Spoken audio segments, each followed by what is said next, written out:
In our first story, 5,000 graduates and youth are expected to be rolled out in new agribusiness internship programs across the country.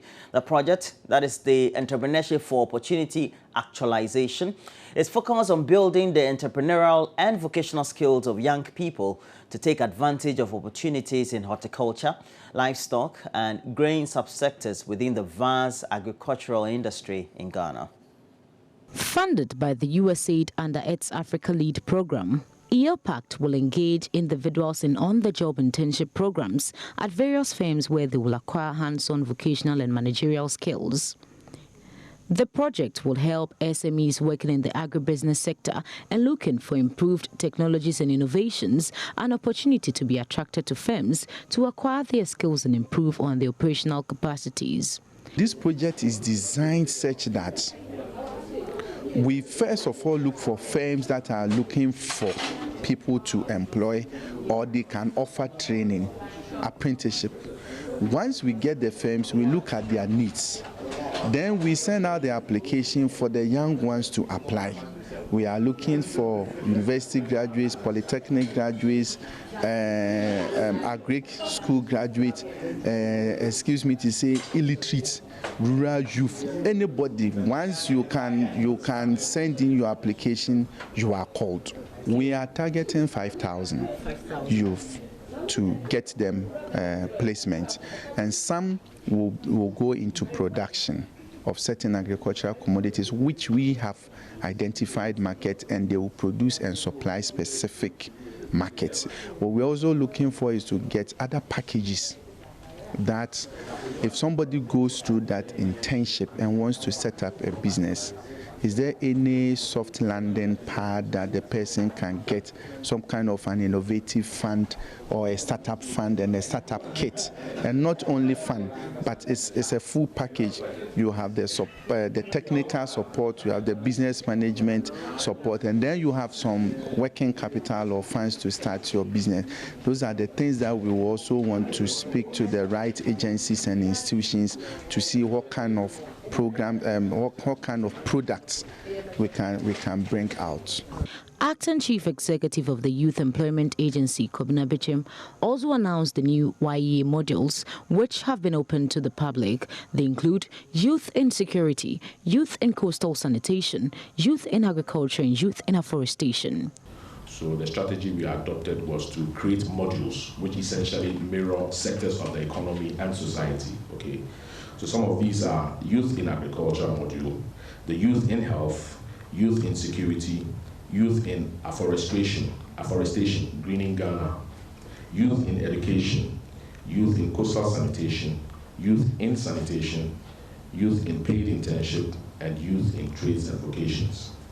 As we go along, any innovative modules that we can develop that will result in employment of more youth, we will develop and add it to our list of modules. We are essentially rolling out the programs in a phased manner. We can't unleash everything on the youth of Ghana.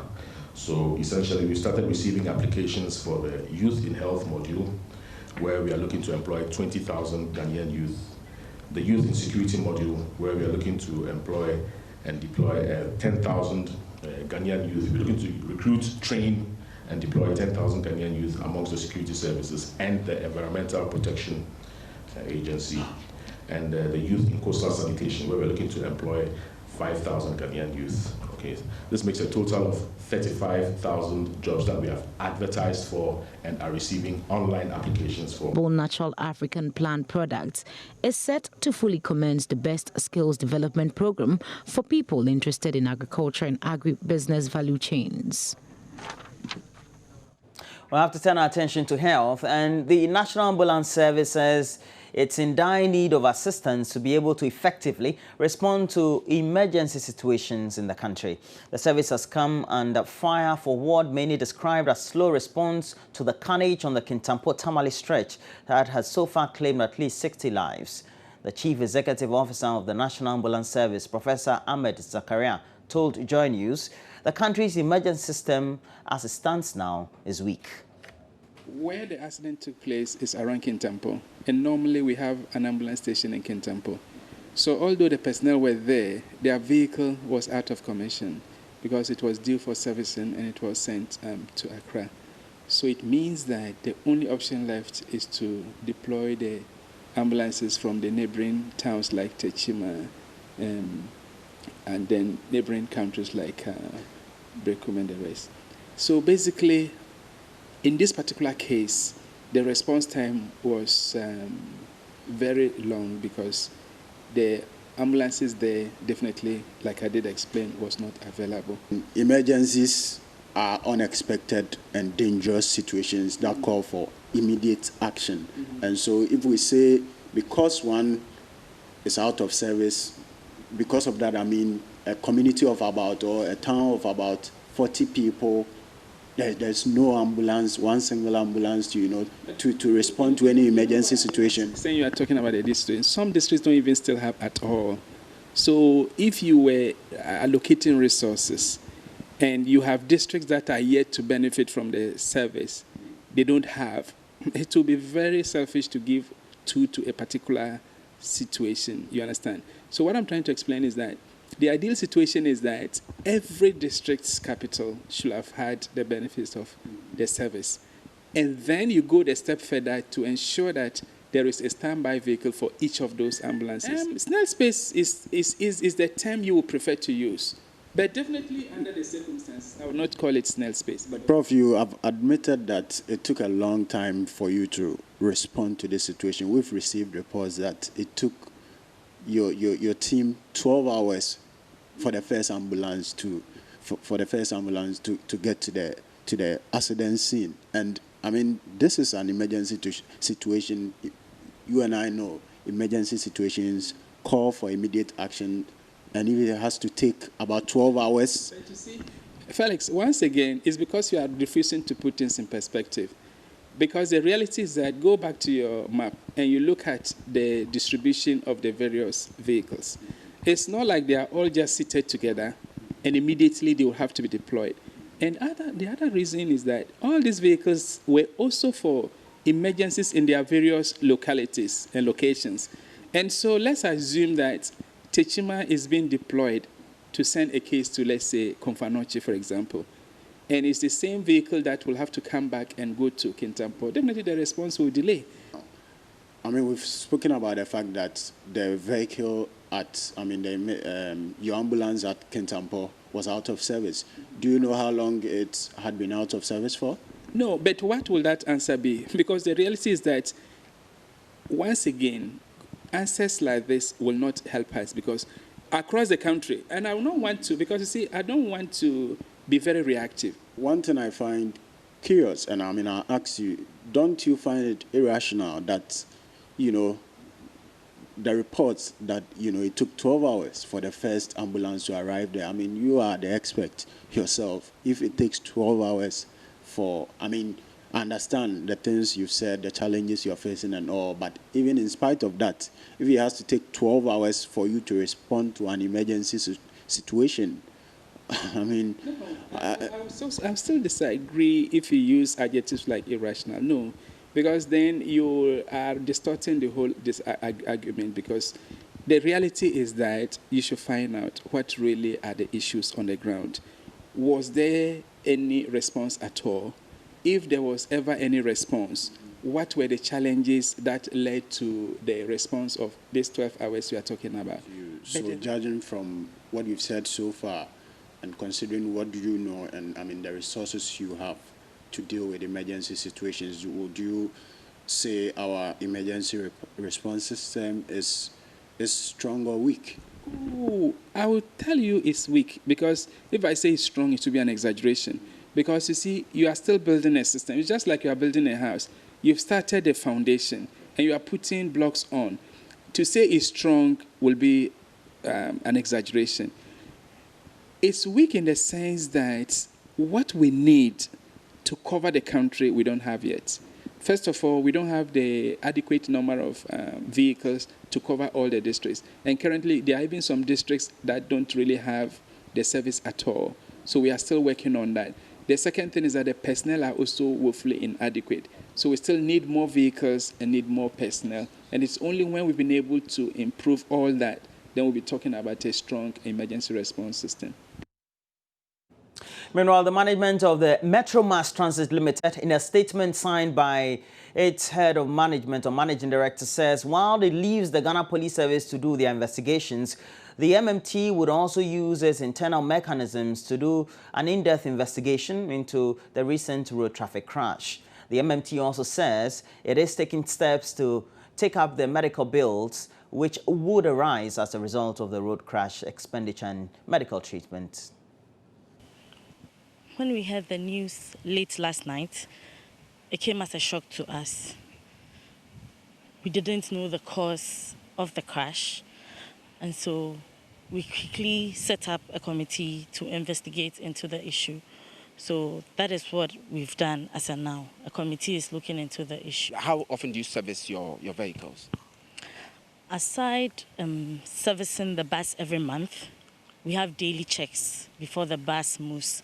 We check on the bus daily before it moves, aside the monthly checks that we have on the buses. We have a technical department that handles the whole check-in system, but they are engineers. They know how to go about their work, and so we leave it to them to do the checks, the technical checks. What have you gathered so far? Let me put it. Well, our officers who were at the scene last night said there were 53, but as at now, like some few minutes ago when I spoke to one of them, it's 71 reported dead with a couple of injuries. We'll wait for the committee to bring their report and then we'll make it public. How soon? By the end of the month, the report should be out. The British MP for Hackney North and Stoke Norrington in the United Kingdom recently tweeted that, quote, that it's not just multinationals like Google ripping off the British taxpayer. Well, we're told that Ghana loses at least $2.6 billion of tax in sweetheart deals, she concludes. And this tweet caught the curiosity of many and also, as a result, generating a lot of debate. Well, Diana Abbott is in Ghana, and Joy News has been finding out exactly what her comment meant and whether they are based on facts available to her. True. Research has shown that Ghana loses billions of dollars in tax revenue because of sweetheart deals and tax evasion. And I want to work with organizations like ActionAid Ghana to see what can be done and to encourage the government, if necessary, to renegotiate some of these deals. So you said research, so it means that you have evidence that backs... Oh yes, I work with organisations in the UK who have researched it, and the figure I give, which is over $2 billion, is a figure that's based on research.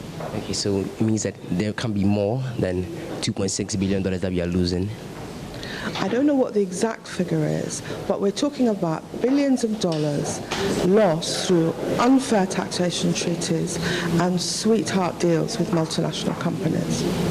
ActionAid Ghana has done the research. This is their figure. That's why I'm here meeting with them to find out the detail. In the UK, did the research which showed that Ghana is losing billions through tax evasion and unfair taxation treaties. So I'm here to meet with ActionAid Ghana to find out the detail. Sweetheart deal is when the benefits to the multinational are disproportionate and outweigh the benefits to the country that has offered the deal. So in the UK, we have a sweetheart deal with Google, where Google pays hardly any tax in the UK. But this is something the British public want something done about. What is the government doing about it as at now, and what other policies are we putting in place to help solve this issue? I think we need to look at taxation treaties, and we need to look at some of the ways that companies evade tax. And I think both in the UK and in Ghana, we need stronger tax avoidance measures in our legislation. Okay, thank you very much. But Ghana loses $2.6 billion. Who are we losing the money to? And are there companies, or who and what are we losing the monies to? The figures, over $2 billion, apply to a whole range of companies.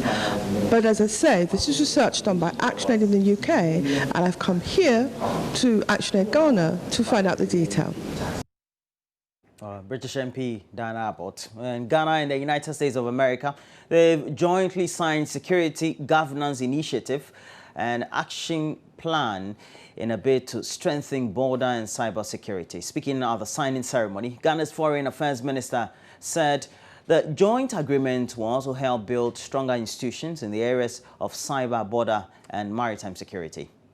The $65 million sponsorship package is a roadmap for successful partnership under the Security Governance Initiative, a step the Foreign Affairs Minister Hannah Tete says will help Ghana and other 5 selected African countries build stronger institutions to counter emerging and existing security threats on the African continent. As a country, as one of the 6, based on the areas that we have identified, we will have support to build capacity in these areas, to be able to deal with the overlaps that exist between ministries, departments, and agencies in terms of their overlapping mandates, to ensure streamlining where necessary, reform of our legislation where necessary, with the view, as I have already said, of making sure that we have a more efficient system of administration. It is our belief that as we go through the process of implementing this program, we will come out with stronger institutions that are more robust, that are more competent, and that will help to give us the protection that we want to meet the emerging threats that we have identified in these particular areas. U.S. Ambassador to Ghana, Robert Jackson, who signed the action plan on behalf of the United States government, assured of his country's support. Ambassador Jackson said the U.S. will begin developing security governance initiative activities to support efforts in the 3 areas of focus. Following the signing today, we will begin developing the activities in each of the 3 areas to support Ghana's development of its maritime security, of its border security, and of its new cyber policy and efforts to combat cybercrime. This agreement is an important part of the Security Governance Initiative approach to improving governance and to supporting the government of Ghana's ability to more efficiently and effectively provide security and justice to all of its citizens and all those resident in Ghana.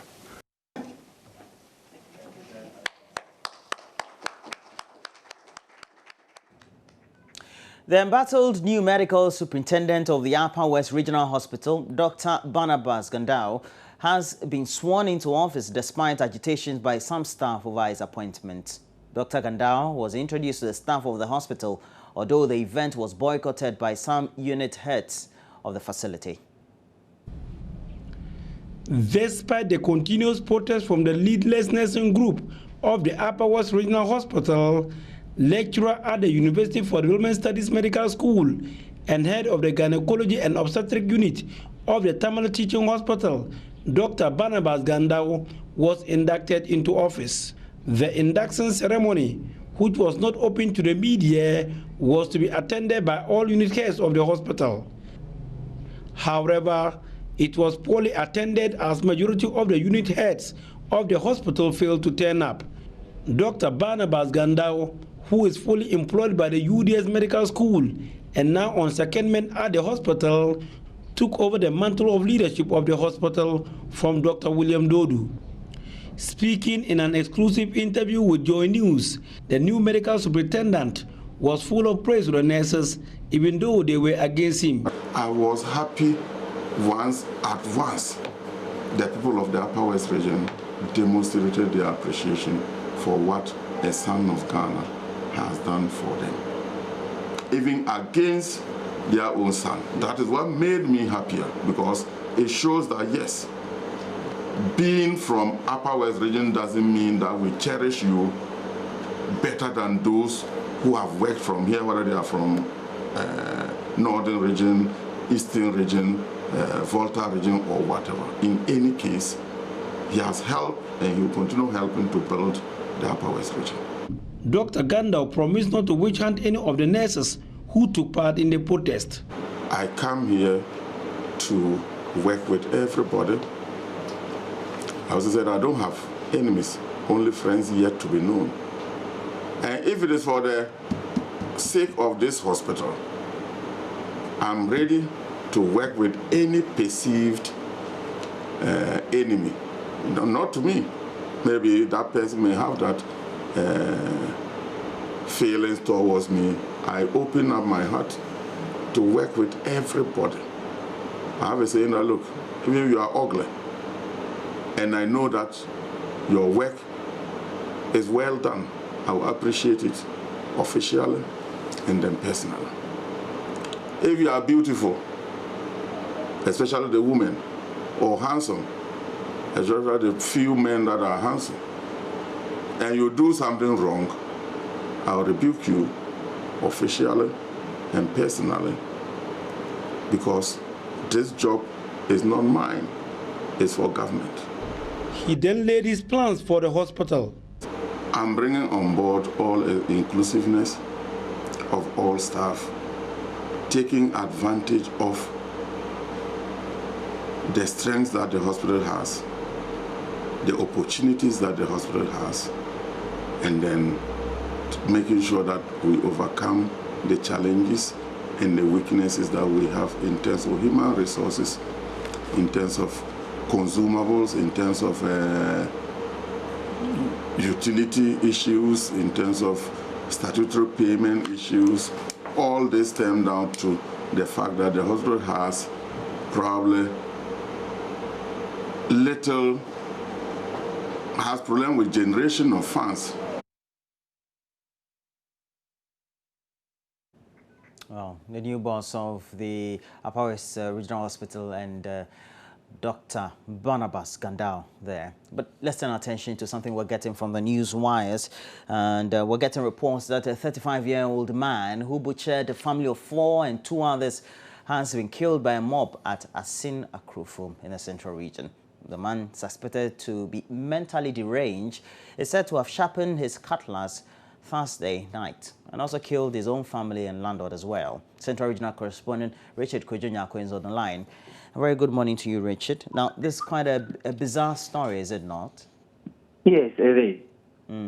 Now, particularly, didn't any of his family members or those who were very close to him may have noticed something that psychologically was wrong with him prior to the incident? Yes, they have noticed, and it is something that they have described as an on and off situation. His mental capacity, it comes off and goes. And he's been in town, he's been chasing people when they are going to the farm. And all of a sudden, yesterday, they saw him sharpening his knife, his machetes, 2 of them, and then proceeded to do the act. He first cut off the head of the father, cut off the head of the mother, and also one of their nephews, he cut off the head, and then one of his brothers, he also killed, and went to the landlord's house, killed the landlord, and butchered the landlord's son. But the son is currently recuperating at the hospital. He is not dead yet. And so he ran away into the bushes and was accosted by the mob. When the police came to rescue the situation, the mob would not have any of that. And so the mob killed the 35-year-old Akwesi Ganu. So that is the tragic situation that is currently at Asin Akrufo. Now, if that was the situation, was he sent to the psychiatric hospital for some treatment? I doubt, because Asin Akrufo, I'm told that they came to live there. They are not from that place particularly. They are Eves. They came to settle there in 1972, and they've been there. But this situation has not been reported, and I'm told that he's been arrested before and put behind bars, and was released and came back. Since he came back, he behaves as a Rastafarian. He smokes the weed.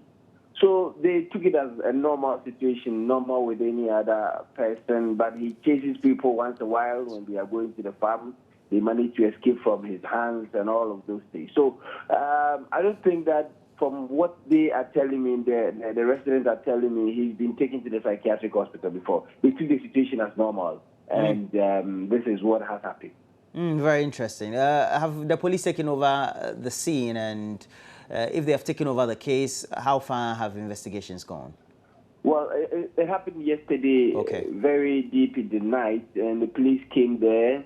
They have taken the body. You know, it's a very gory situation. I mean, you see one hand here, another head here, and another part of the body. The bodies were all scattered. I mean, so you couldn't even recognize that this hand belongs to this person, this leg belongs to this person. It was a bloody situation, so the police, they have taken care of that one. They've cleaned the place and they've taken the bodies to the morgue. And the one currently at the hospital, the police say that he is doing well, and they are praying that he gets well. Well, thank you very much. Richard Kwejunyako is our Central Regional Correspondent, talking to us about a bizarre incident that's said to have taken place at Sin Krofom in the Central Region, in which a man said to have sharpened his cutlass or machete and butchered someone and the rest of his family as well. That also is at the heart or the center of how we tend to have psychiatric care for those who are mentally deranged in our country. But that'll be it for the news, but we have a couple of your messages, and many of you have been sending those messages through our interactive platform on Facebook and also on WhatsApp as well, and through the number 0568100000. You can give us a lot more of those messages on our WhatsApp platform. This one is from Eric, who is giving us this message from Jasikan, and you want to wish a happy birthday to your sister Priscilla Jifanu Pobanini of Pokwase. And this one, you say she's a very good sister, and you wish her better prospects in the future. And it's from Sana Akpene, yourself, Mapemo, Jejo, Maunyo, and the entire family. We also have this one. You said, Roland, a very good morning. I want to use your medium to wish my little boy Bambakia Wumatu Muslim a happy birthday. We say happy birthday to you, Bambakia, and it's also from Bambakia Samed, who is giving us this very message from Bessie. I asked you people to select, to help me select the one I should vote for, but you didn't. Now I'm going to vote for Ayarigate because he said he will change Ghana in 3 months, and that's from Costa, giving us that message from Paga. We have also from Asante Bakwai, Kwame, China. Why did it take the National Ambulance Service 12 hours to respond to an emergency situation in Kintampo? And you add with the rhetoric, how on earth? Only heaven knows where we are going as a country. God have mercy on poor souls.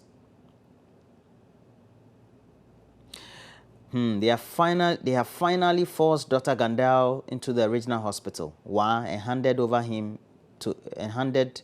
to him in the night. Please, this is about people's health. Please listen to our health workers for good.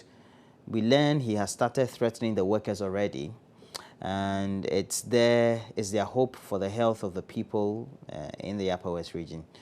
And that's a message coming to us from a viewer. We also have this one from happy birthday to my dear friend Charlotte Shen, a nurse at Trefo Praso Hospital.